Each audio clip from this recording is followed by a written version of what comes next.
This gumball represents the 1 million legal immigrants that the United States has taken every year on average since 1990. Now, who in the world deserves our humanitarian compassion? The World Bank has one measure of the desperately poor of the world. They make less than $2 a day. And how many people make less than $2 a day in the world? We'll start with Africa. In Africa alone, there are 650 million people who make less than $2 a day. 650 million. And in India, another 890 million people, desperately poor. China adds another 480 million people, making less than $2 a day. And unfortunately, the rest of Asia has a heartbreaking 810 million people who the World Bank says make less than $2 a day. And finally, there's 105 million of Latin America's population that are desperately poor. All told, the World Bank says there are 3 billion people in the world. 3 billion people who are desperately poor, making less than $2 a day. That's 3,000 gumballs. And every year, we take 1 million and suggest that we've somehow made a humanitarian difference. Of course, we don't pull our immigrants from these desperately poor populations, do we? These people are too poor, too sick, too disconnected to make it here as immigrants. We tend to pull our immigrants out of the better off poor of the world.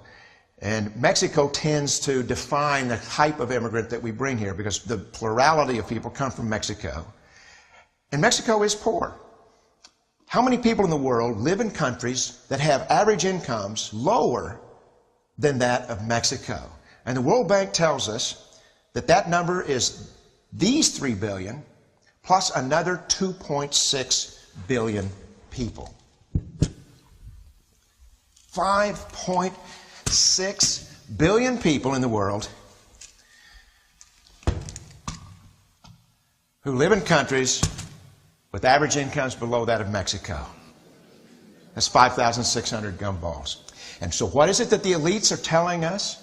They're telling us that when we take this 1 million immigrants, that we somehow or another are tackling world poverty. Double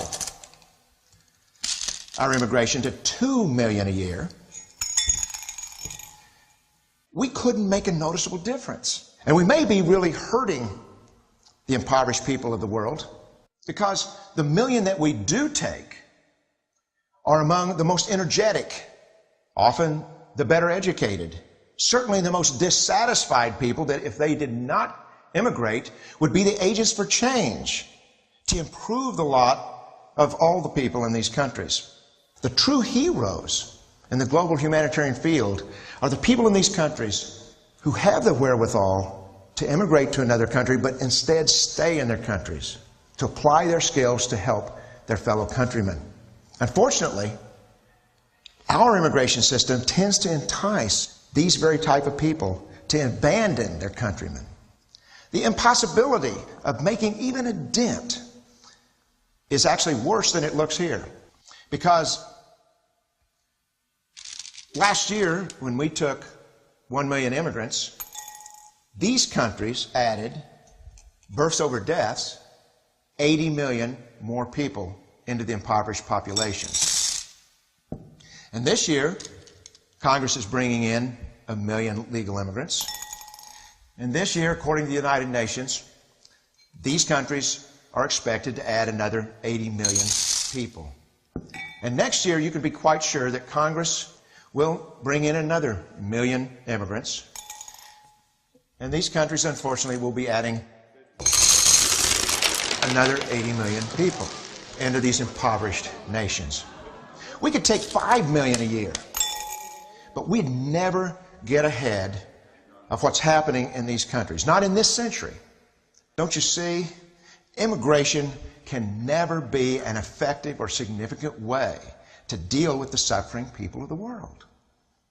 They have to be helped where they live. 99.9% of them will never be able to immigrate to a rich country. There's no hope for that. They have to bloom where they're planted.